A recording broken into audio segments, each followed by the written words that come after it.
Pues bueno, bien, mis queridos hermanos, sí, yo también he preparado algo por ahí, sí, debo decirles, yo también he preparado algo por ahí para poderles compartir a todos ustedes acá, sí, porque sabemos que eventualmente la lucha es sumamente fuerte. De hecho, he denominado esto que voy a compartir acá como caíste, te vas a levantar, ¿sí?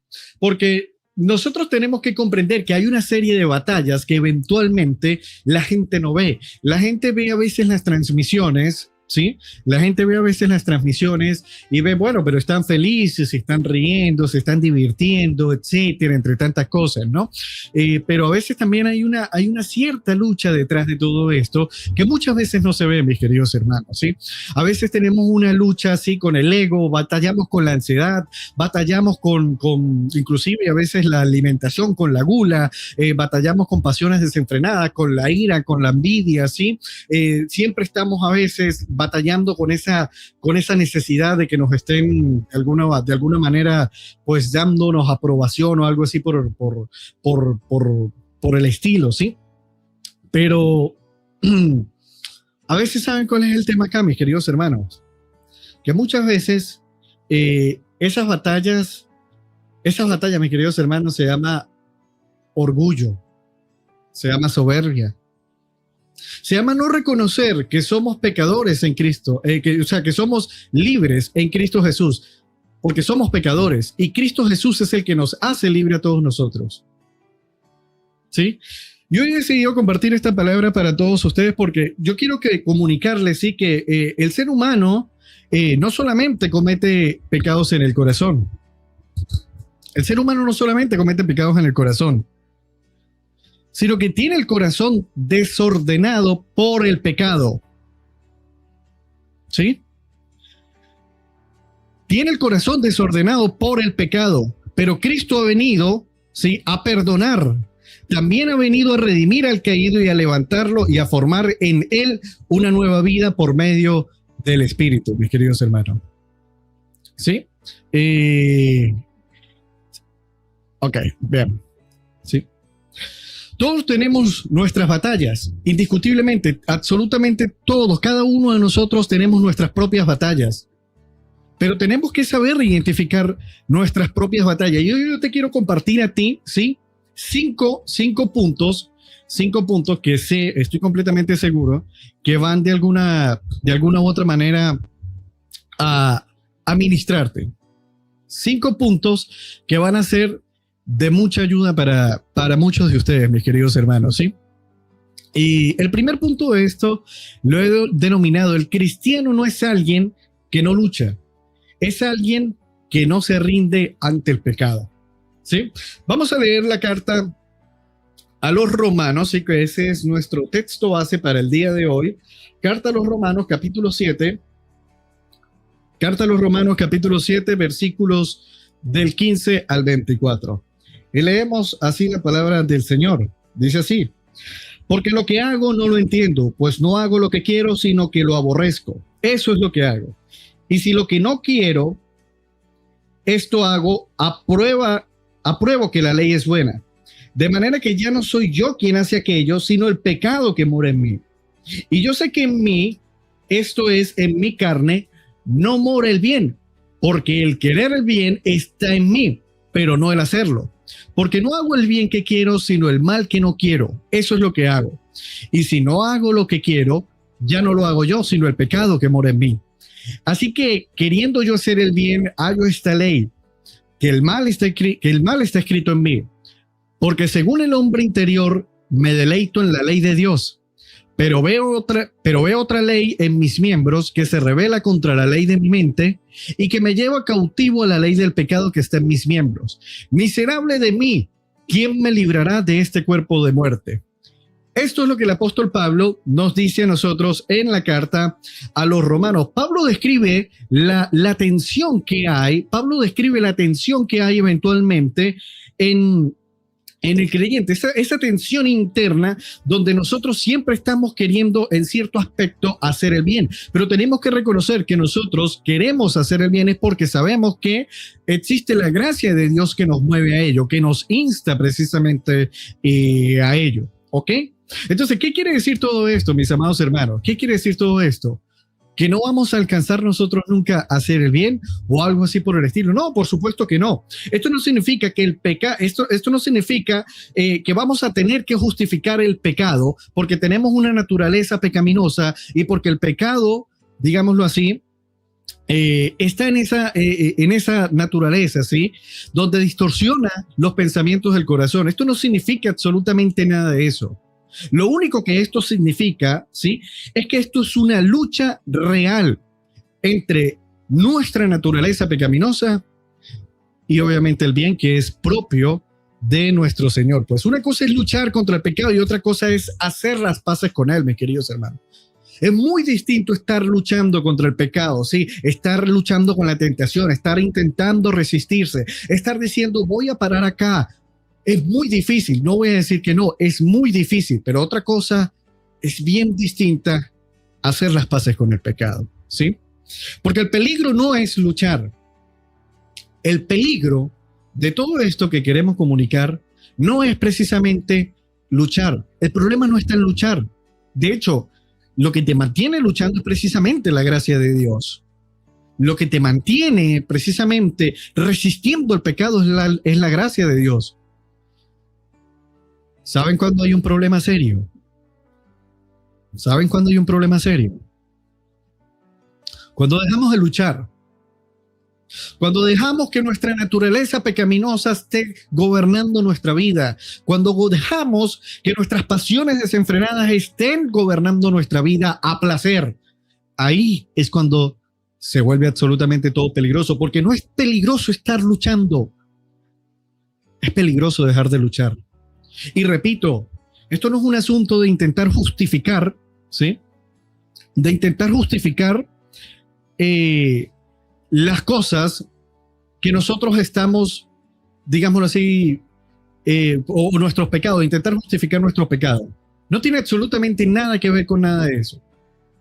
Nada, no tiene nada que ver con eso. Sino de comprender que nuestra naturaleza es tan pecaminosa, ¿sí? Que inclusive puede intentar llegar a sitios donde hay hermanos reunidos en su nombre a intentar fastidiar. Porque ha pasado. Donde llega uno inclusive a burlarse de tal cosa. Es una cuestión de comprender precisamente eso, mis queridos hermanos. Repito, esto no se trata de justificar el pecado. Se trata de enseñar que hay que luchar contra el pecado, que hay que resistir al pecado. ¿Por qué? Porque esto nos lo enseña el apóstol Pablo. Miserable de mí. Romanos capítulo 7, versículo 24. ¿Quién me librará de este cuerpo de muerte? Dice el apóstol Pablo, ¿sí? Pablo no pregunta, ¿qué estrategia me va a salvar a mí? Eso no es lo que está preguntando Pablo, mis queridos hermanos. Pablo lo que está queriendo preguntar es, ¿quién me librará de este cuerpo de muerte? Yo te pregunto a ti, ¿quién te va a librar? ¿Quién te va a librar del cuerpo de muerte? ¿Quién te va a librar de esa naturaleza pecaminosa? ¿Quién es el que puede hacerlo si no es precisamente aquel que ha muerto en la cruz por todos nosotros? Aquel que murió en la cruz por tus pecados, aquel que murió en la cruz por mis pecados, aquel que ha imputado su justicia en nosotros para que podamos alcanzar la salvación y la vida eterna. ¿Quién es el que nos puede librar de este cuerpo pecaminoso? El Señor Jesús. La respuesta de un cristiano no debe ser, la respuesta de un cristiano no debe ser simplemente ¿qué hago? Sino ¿quién me libra? O es mejor dicho, la pregunta. En lugar de preguntar ¿qué hago? Es preguntar ¿quién me libra? ¿Quién me libra, mis queridos hermanos? Esa es la pregunta central de absolutamente todo eso. ¿Quién te está librando a ti?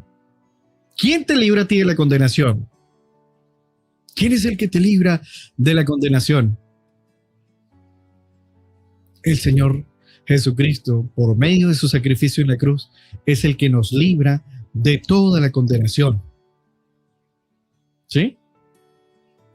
Porque nosotros tenemos que comprender, mis queridos hermanos, que si nosotros no identificamos que nuestra naturaleza es precisamente la que nos lleva a estar pecando, no vamos a poder hacer nada. Porque nosotros vamos a creer que por nuestros propios medios vamos a poder hacer cosas buenas. Y no es así. Necesitamos siempre de la gracia de Dios. Y eso nos lleva eventualmente al segundo punto, que dice lo siguiente: pecamos porque el deseo se desordena y promete vida donde solo hay esclavitud. Pecamos porque el deseo se desordena y promete vida donde solo hay esclavitud. Y vamos a leer Santiago capítulo 1, versículos 14 al 15. Santiago capítulo 1, versículos 14 al 15.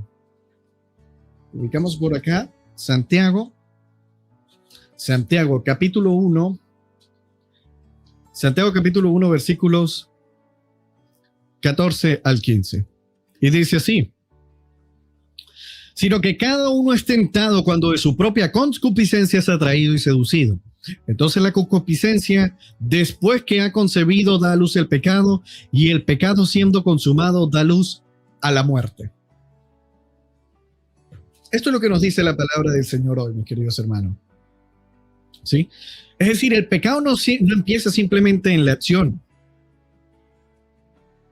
El pecado se da desde el pensamiento, desde el momento en que tú lo procesas. Y vamos a ver brevemente, ¿sí?, una serie de episodios que son precisamente las que nos permiten comprender cómo es que se va desarrollando el pecado antes de llegar al acto como tal, ¿sí? Y la primera cosa, ¿sí?, que hay que entender en cuenta en relación al pecado o al proceso del pecado es precisamente la atracción. Es decir, algo me llama. Algo me llama. El pecado te atrae, hay algo que te llama, hay algo que te está tentando en este preciso momento, ¿sí? Hay algo que en cierto aspecto, ¿sí?, te está llamando. Mira esto aquí, no sé qué cosa, no, mira, es que un mensajito por ahí, ya, mira, cómete esa, que ese está, ya tú estás lleno, pero no importa, cómete esa, sí, sí. Tómate esa copita que está ahí. Entonces te atrae. Pero luego hay otra cosa todavía peor, que es que dialogas con el pecado. Es decir, empiezas a conversar con la tentación. Empiezas a conversar con la tentación y tú dices, cónchale, ¿será? ¿Será? Oyes, me haré cuenta, o sea, pues no sé qué cosa. Bueno, pero si de repente entonces peco y rezo, entonces empato. ¿Sí? Entonces, sí, yo creo que sí. Y luego entramos en la tercera fase del proceso del pecado, que es precisamente la del autoengaño. Es decir, te convences de que no es tan grave. Te terminas convenciendo de que no es tan grave. Es decir, sí, literalmente, bueno, sí, vamos a hacerlo, no sé qué cosa, sí, yo creo que lo puedo hacer, puedo llegar a hacer aquí, pum, ajá, pum, hago esto, peco, ¿verdad? Pero después voy y rezo y empato. Hay varios que lo hacen. Hay varios que lo hacen. Hay varios que lo han hecho. Claro que sí, por supuesto que sí. Un día, en un momento determinado, conversaba yo con la esposa de un pastor y hablábamos precisamente en relación a este tema, ¿no? Y uno les decía, imagínese de repente el hombre adúltero que está en pleno acto de adulterio y de repente le da a Cristo por venir en ese momento. Y el hombre es cristiano. O se decía cristiano. O el hombre que está luchando con la gula y que de repente le dé al Señor Jesucristo por venir en ese preciso momento. ¿Qué pasará? Planteábamos esa pregunta. ¿Qué pasaría en determinado momento? ¿Qué pasaría en eso? ¿Sí? Por eso es que recuerdo que una de las frases más bellas que salió de esa hermosa conversación que tuvimos en aquel momento era de que hay que vivir y trabajar como si Cristo viniera en 100 años, pero hay que llevar una vida de oración como si Cristo viniera el día de mañana. Y eso me caló bárbaro, de una forma bárbara, mis queridos hermanos. Y luego de todo eso, ¿qué viene? Viene el cuarto proceso del pecado, que es precisamente el del consentimiento, es decir, abrazas la tentación, caes en la tentación. Caes en la tentación. ¿Por qué caes en la tentación? Porque ya te convenciste previamente de que no es tan grave. O porque ya te convenciste previamente de que, bueno, ya sabe, no sé qué cosa, Sí, acuérdense la de el que peca y reza empata, ¿no? El que peca y reza empata. Pero como ya se convencieron de eso, entonces ya tienen precisamente por dónde agarrarse. ¿Sí? Pero ¿saben cuál es el problema de todo eso? Que después de estos 4 procesos que acabo de mencionarles, viene la vergüenza. Viene la vergüenza. Viene la vergüenza y la esclavitud. ¿Quieren un ejemplo bíblico? Bueno, vamos a leer Génesis capítulo 3, versículos del 1 al 10. Sí, vamos a leerlos así. Vamos a desenmarañar esto. Vamos a leer Génesis capítulo 3. Génesis capítulo 3, versículo 1, ¿sí? Ahora vamos a ver ustedes cómo se da ese proceso, esos cinco pasos del proceso del pecado. Vamos a ver cómo se dan acá en el libro de Génesis, ¿no? Y dice acá, Génesis capítulo 3, versículo 1, pero la serpiente era astuta más que todos los animales del campo que Jehová Dios había hecho, la cual dijo a la mujer, con que Dios os ha dicho, no comáis de todo árbol del huerto, ¿verdad? Es decir, en este sentido, la serpiente está llamando a la tentación a Eva. Está llamando a la tentación a Eva. El paso a lo prohibido. Ah, sí, con que Dios les ha dicho esto. Ah, y ahí está la tentación, tentando a Eva, la primera mujer. Allí está. Pero ¿qué termina aconteciendo después? Vamos a leer Génesis capítulo 3, versículo 2 en adelante. Dice así.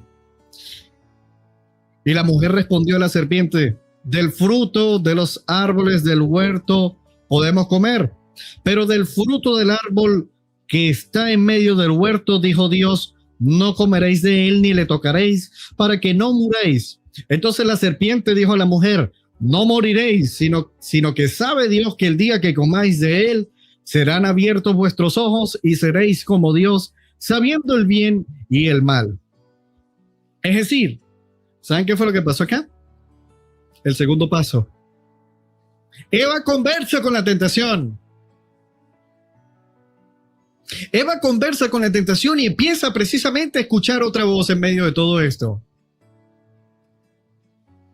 En medio de este diálogo, en medio de este proceso de tentación, Eva es tentada.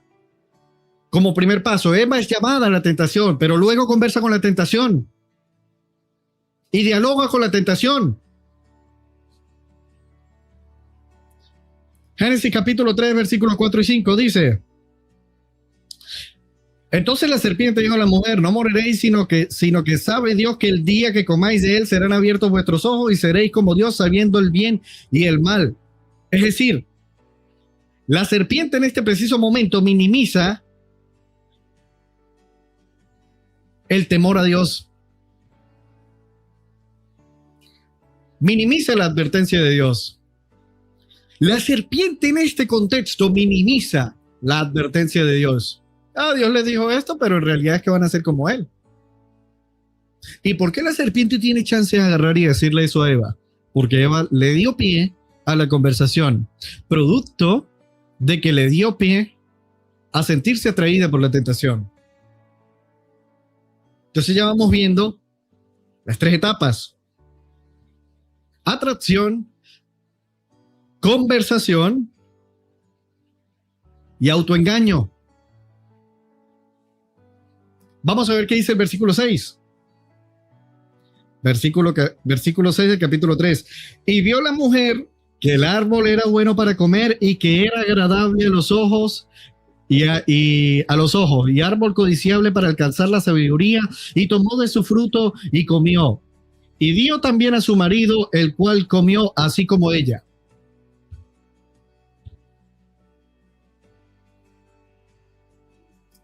Eva consintió el pecado. Luego de ser tentada, luego de conversar, luego de autoengañarse, dio paso al acto. Pero el problema está, y yo quiero que ustedes se den cuenta de un detalle bastante particular en todo esto, amados hermanos. no fue solo Eva. También se cargó a Adán acá en medio de todo esto. Como bien lo reza el versículo 7. Versículo 6, perdón. Entonces estamos viendo ya 4 etapas. 4 etapas. ¿Y qué pasa con la quinta etapa? Vamos a leer del versículo 7 en adelante. Entonces fueron abiertos los ojos de ambos y conocieron que estaban desnudos. Y entonces cosieron hojas de higuera y se hicieron delantales. Y oyeron la voz de Jehová, Dios, que se paseaba en el huerto al aire del día, y el hombre y su mujer se escondieron de la presencia de Jehová Dios entre los árboles del huerto. Mas Jehová Dios llamó al hombre y le dijo: ¿dónde estás tú? Y él respondió: oí tu voz en el huerto y tuve miedo porque estaba desnudo y me escondí. ¿Qué etapa es esta? La etapa de la vergüenza. ¿Por qué se escondieron? ¿Por qué se escondieron? ¿Por qué buscaron taparse? Porque se sintieron avergonzados delante de la presencia de Dios. De que habían sido advertidos ya previamente. Y aún así se dieron. Se abrieron los ojos de Adán y Eva y se dieron cuenta que estaban desnudos. Y sintieron vergüenza. Esto es lo que hace el pecado. Amadas y amados hermanos, esto es lo que hace el pecado en tu vida. Es precisamente esto. En primera instancia es atractivo, es llamativo, pero en última instancia, al final de todo, es vergonzoso. Te hace sentir culpable. No te hace libre el pecado. Abrazar, consentir el pecado no te hace libre. Por eso es que no es peligroso luchar contra el pecado. Es peligroso dejar de luchar contra el pecado. Es peligroso hacer las paces con el pecado. Santiago capítulo 1 nos explica entonces el evento, nos explica en tal caso la enseñanza, y Génesis nos muestra la escena. Génesis capítulo 3 nos muestra la escena. Santiago nos dice que el pecado nace cuando el deseo es atraído y seducido. Y Génesis nos muestra cómo se ve eso en la vida real. Primero una pregunta, luego una conversación, luego el autoengaño, es decir, una mentira, luego ceder al deseo, y luego esconderse de Dios. Es importantísimo tener que identificar cómo actúa el pecado, cómo se disfraza el pecado. Porque mientras no sepamos identificar el pecado, no vamos a poder vencerlo nunca.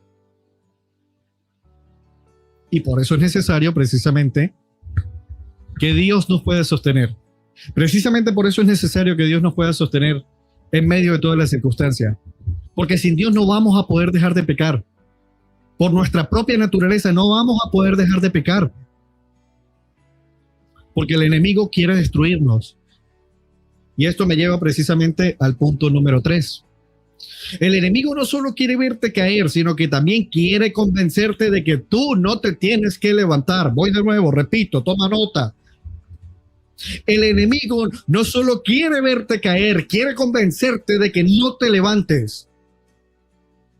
Proverbios capítulo 24, versículo 16. Vamos a leer Proverbios capítulo 24, versículo 16. Buscamos por acá la palabra del Señor. Proverbios capítulo 24, versículo 16.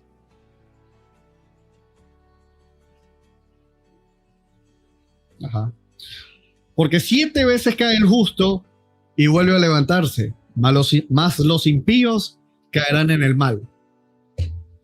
Porque 7 veces cae el justo y vuelve a levantarse, pero los impíos caerán en el mal. Ahora, después de lo que el apóstol Pablo grita en la carta a los Romanos, capítulo 7, versículo 24, miserable de mí, ¿quién me librará? ¿Quién me librará? Viene la respuesta de Romanos capítulo 8. No hay condenación para los que están en Cristo Jesús.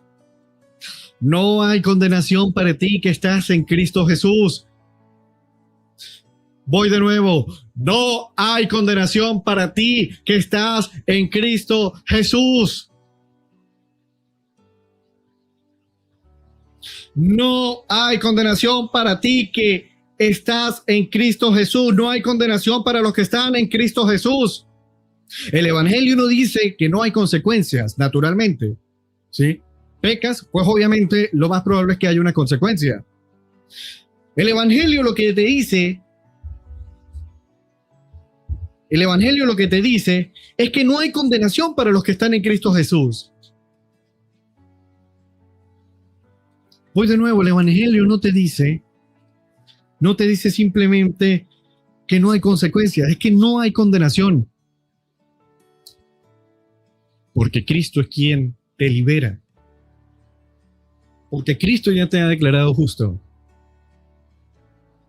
Porque Cristo es el que te libera.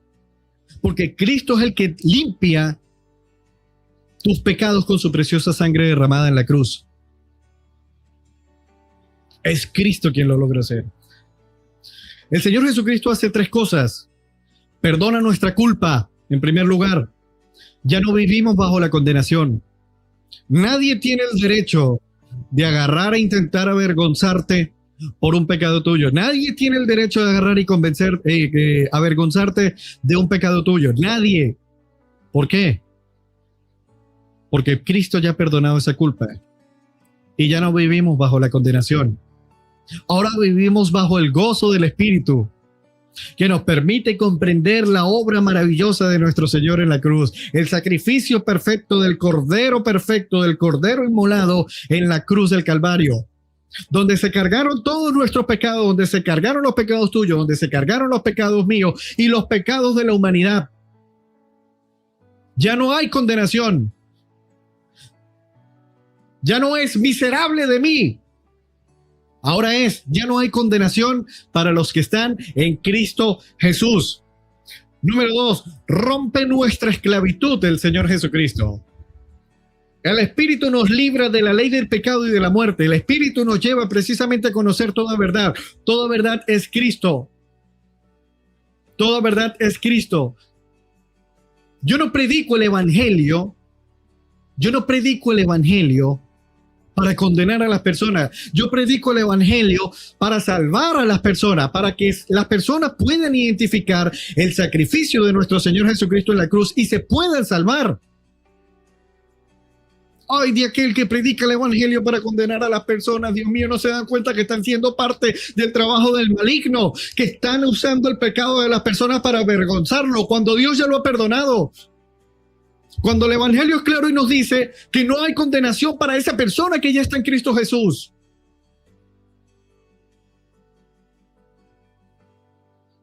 Ay de aquellos que en algún momento utilizaron las Escrituras para condenar a un hermano.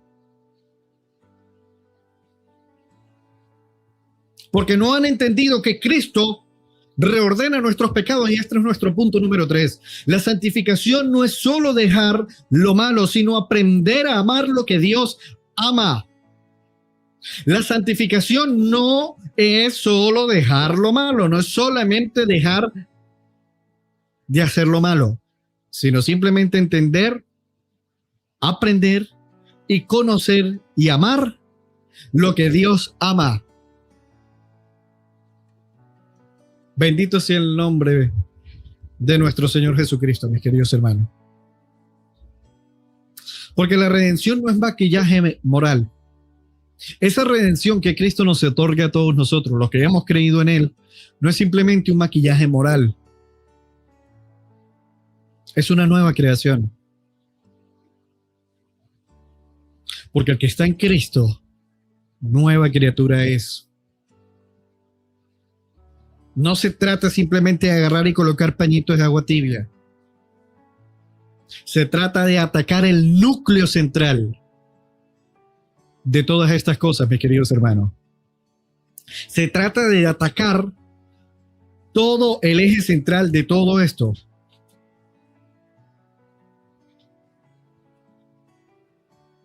Que es nuestra naturaleza pecaminosa. que es esa que nos dice, miserable de mí, ¿quién me librará? Esa naturaleza que te permite sentirte atraído por el pecado, que te permite dialogar con el pecado, que te permite autoengañarte, que te permite consentir el pecado, pero que luego te avergüenza del mismo, sin comprender que ya hubo alguien quien pagó todos nuestros pecados. Su nombre es Jesús de Nazaret. Y cargó con tus pecados y cargó con mis pecados en la cruz del Calvario. Y eso me hace llevarte al punto número 5, mis amados hermanos. Levantarse no es negar la caída, es volver a Cristo con verdad, arrepentimiento y con fe. Voy de nuevo. Levantarse no es negar la caída, es volver a Cristo con verdad, arrepentimiento y fe. Levantarse no significa fingir que no pasó absolutamente nada, más bien todo lo contrario. Levantarse significa comprender que hay algo por encima de ti que te extiende su gracia y que te ayuda a levantarte.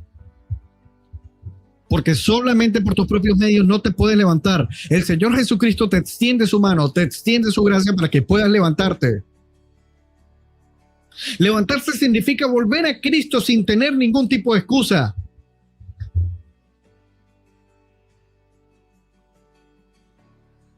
Pero también sin desesperación.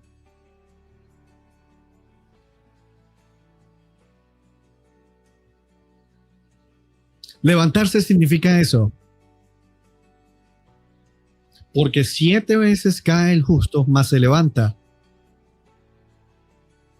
Mas los impíos caen en el mal. 7 veces cae el justo, pero se levanta.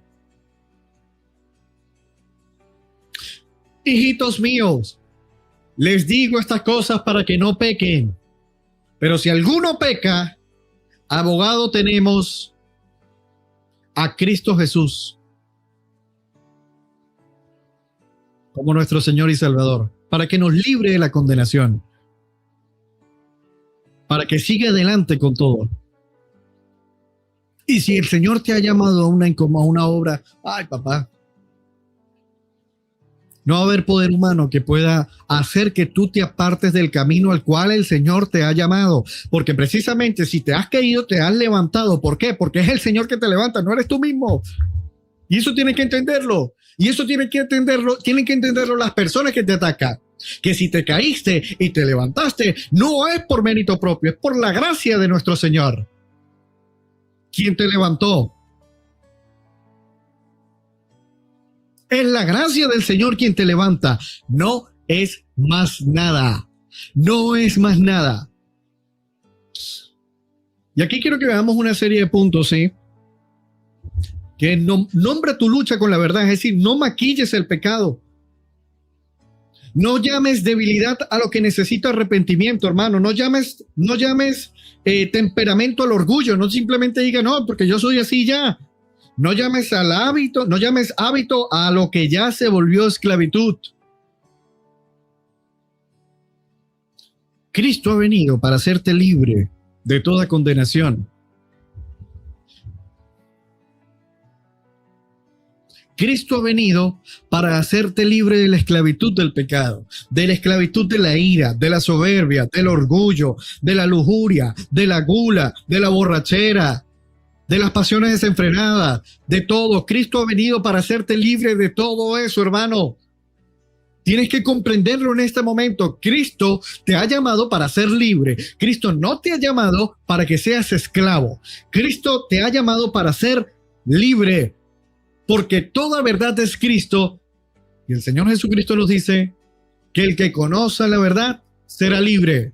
Y toda verdad es Cristo. Somos libres en Cristo Jesús. Somos libres de la condenación. Somos libres del pecado. Somos libres de toda esa mala naturaleza que nos hacía pecar de manera frecuente. Tienes que entender que cuando luchas, no estás luchando tú solo. Está el Señor ahí, ayudándote a resistir por medio de su gracia. pero que si caes y eres justo, el Señor te extiende su gracia. Yo te pregunto en este preciso momento, ¿eres justo? ¿Has sido justificado por la obra de nuestro Señor Jesucristo? ¿Has sido justificado por la gracia del Señor Jesucristo? ¿Quién te ha librado del pecado? ¿Quién te ha librado de la condenación? ¿Quién te ha hecho libre en este momento? ¿Te consideras a ti mismo justo? Pues 7 veces cae el justo, mas se levanta por gracia del Señor.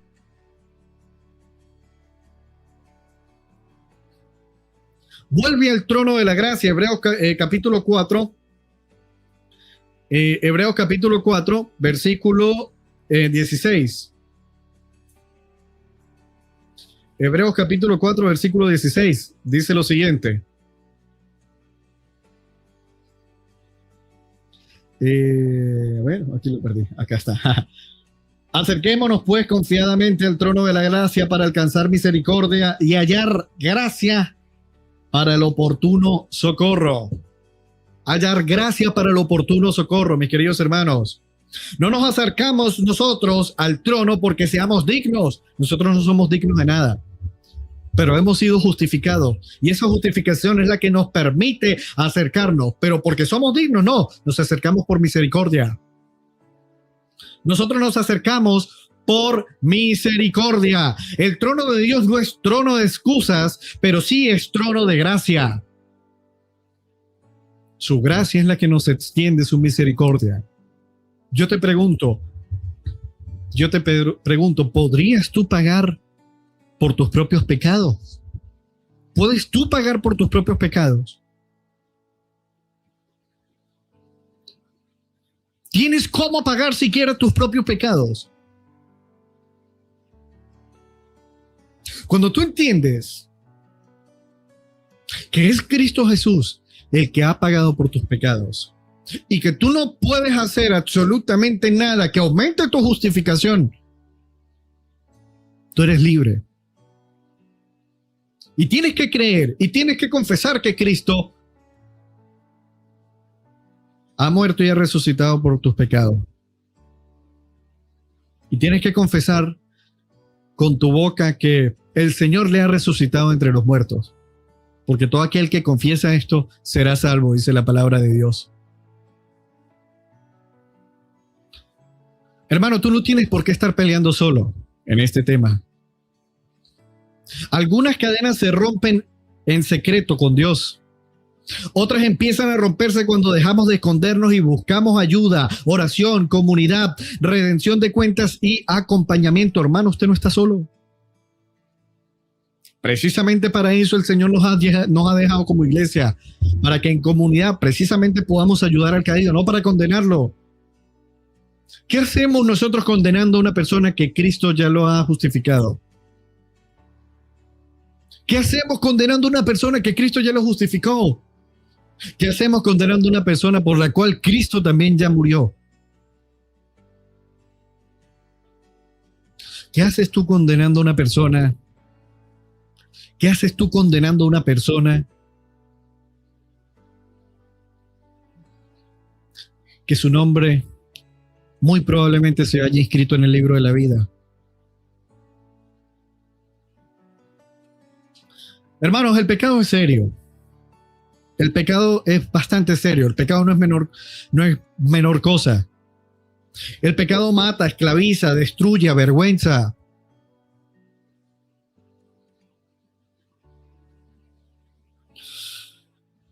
Pero tu caída no es más grande que Cristo, mi querido hermano.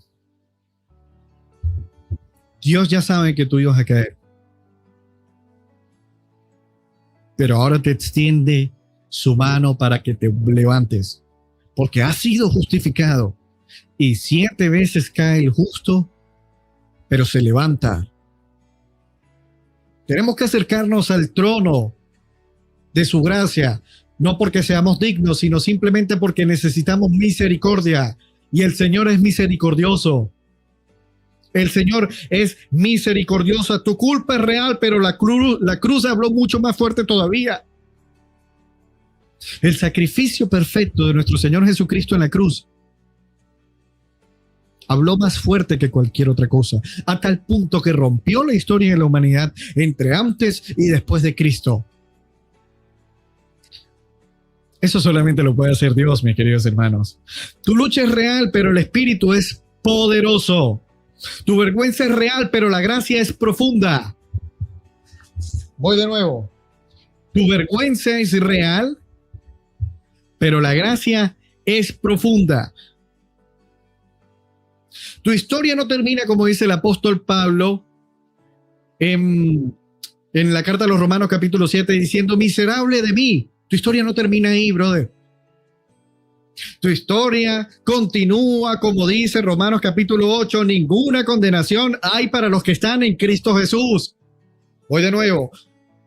Tu historia no se termina con un simplemente miserable de mí. Yo sé, escúchame bien lo que le voy a decir. Yo sé lo que es decirse esas palabras cuando uno ha caído en pecado. Yo lo sé, nadie me va a echar ese cuento. Yo sé lo que es sentirse avergonzado por el pecado. Yo sé lo que es no sentirse digno en lo más mínimo de siquiera dirigir una oración al Señor luego de haber caído en pecado. Yo lo sé, lo he vivido en carne propia.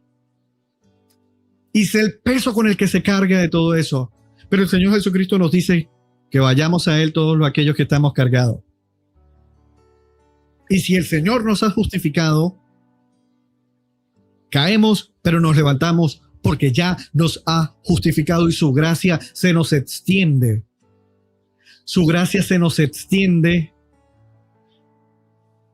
para podernos levantar, amados hermanos. Hermano, tienes que levantarte, pero no te levantes con orgullo. Levántate reconociendo que solamente te estás levantando es por obra y gracia de nuestro Señor. Levántate no con tus fuerzas. Levántate no con tus fuerzas, no en promesas emocionales. No, así no. Levántate en Cristo Jesús. Levántate confesando tus pecados. Levántate pidiéndole perdón al Señor. Levántate creyendo, levántate arrepentido, levántate dependiendo de su gracia, de su misericordia. Levántate porque Cristo Jesús te está extendiendo la mano en este momento para que te levantes, porque Él ya ha muerto por tus pecados, por ese pecado que has cometido. Ya Él murió por eso. Ya Él ha muerto por eso. Él cargó la ira de Dios por ese pecado en la cruz. Te dice, yo pagué todo eso, levántate, te volviste a caer, dale, levántate. Ven, te extiendo la mano, sigue adelante, vamos. Te he llamado para que seas luz a las naciones. Te he llamado precisamente para todo eso. Para que puedas llevar el evangelio a las naciones. Todos tenemos la comisión de ir a predicar a las naciones. Levántate porque Cristo no murió para dejarte tirado en el suelo. Si Cristo resucitó, ¿cómo es que nosotros nos vamos a quedar tirados en el suelo, brother? O sister.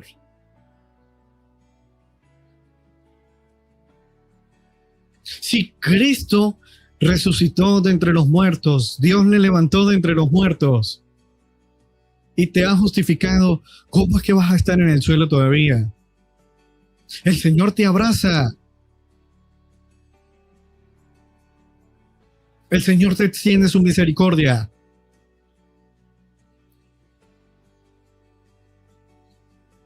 El Señor sabe todas las luchas que tú tienes. Él no justificó a una persona para decir, no, este ya no tiene más lucha. No. El Señor sabe cada una de las luchas que tú tienes. Todas. Todas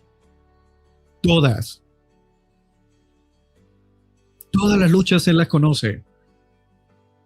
Pero precisamente hoy el Señor me ha permitido impartir una palabra para que tú puedas identificar cómo cuernos que se ve el pecado, porque muchas veces no lo podemos identificar. Muchas veces, y me gusta mucho utilizar la analogía de la serpiente, ¿no? La serpiente, cuando está a punto de atacar a su presa, procura en lo más mínimo dejarse ver. procure en lo más mínimo dejarse ver. Muchas veces la gente se da cuenta que hay una serpiente es cuando ya los ha picado. Así es el pecado. El pecado va a buscar la forma de camuflarse. Y luego va a hacer, pero está todo bien. Cuando te des cuenta, ya has sido mordido por el pecado. Y posteriormente estás todo moribundo por el veneno que te ha dejado el pecado, donde te estás avergonzando y donde dices, miserable de mí. Pero se te olvida que no hay condenación para los que están en Cristo Jesús. Alguien tiene que decir amén, brother. Alguien tiene que decir amén. Oremos. Señor, te damos gracias. Gracias por este tiempo, Señor. Te doy gracias por permitirme impartir esta palabra con mis hermanos el día de hoy acá. Gracias, Señor. Gracias porque sé que tú nos has llamado a arrepentimiento, Señor. Y tú nos has llamado para buenas obras. Pero tenemos que arrepentirnos en primera instancia para posteriormente comenzar a realizar esas buenas obras. No para aumentar justificación, Señor, sino para simplemente dejar ver que ya hemos sido justificados por el Dios Todopoderoso, por el Dios Omnipotente, por el Dios que levantó a nuestro Señor Jesucristo de entre los muertos. Por ese Dios que vendrá por segunda vez a regir a las naciones con vara de hierro. Por ese Dios que ha escrito el nombre de cada uno de nosotros en el libro de la vida. Y te damos gracias, Señor. Gracias, porque sabemos que escuchas nuestras oraciones. Yo mismo he sido testigo de que en algunos momentos me he sentido de que tú no me estás escuchando, Señor, pero tú escuchas todas las cosas que yo te digo, Señor. Tú conoces todos mis pensamientos, tú conoces todos mis dolores, tú conoces todos mis sufrimientos. Y muchas veces cuando yo he sentido que tú no estás ahí, que no estás escuchando mis oraciones, es porque hay algo que tú quieres que yo aprenda, Señor. Hoy día lo puedo entender. Hoy día lo puedo entender. Y hoy día me siento en este aspecto habilitado precisamente para poderle comunicar esto a mis hermanos. Porque yo como pecador, el más pecador de todos los hermanos que están aquí en este momento, yo como pecador, sé cómo actúa el pecado. Yo como alguien que ha caído en reiteradas oportunidades, sé cómo actúa el pecado. Y que me he levantado 8 millones de veces es gracias a tu misericordia, Señor. No es gracias a una obra buena que yo haya podido hacer por mis propias fuerzas, Señor. Por nada de eso, solo por tu misericordia, Señor. Solo por tu misericordia. Y así como tú has extendido mi misericordia para una persona como yo, para una persona tan despreciable como yo, ¿cuánto más no, Señor, para todos los hermanos que están conectados en este momento? ¿Cuánto más no para muchos de ellos que son tus hijos, Señor? Y que tú también les has levantado en reiteradas oportunidades. Oramos, Señor, por todos aquellos hermanos que han caído y que en este momento se sienten avergonzados, sienten que no se sienten dignos de dirigirte una palabra, Señor. Porque yo sé lo que es estar ahí. Yo sé lo que es sentirse la peor basura del mundo para dirigirte una palabra, Padre. Y sin embargo, tú has estado ahí en medio de todo eso. Sin embargo, tú has estado extendiendo la misericordia, pero dejándonos aprender una lección. Porque el Evangelio no dice que no hay consecuencia. El Evangelio lo que te dice es que ya no hay condenación.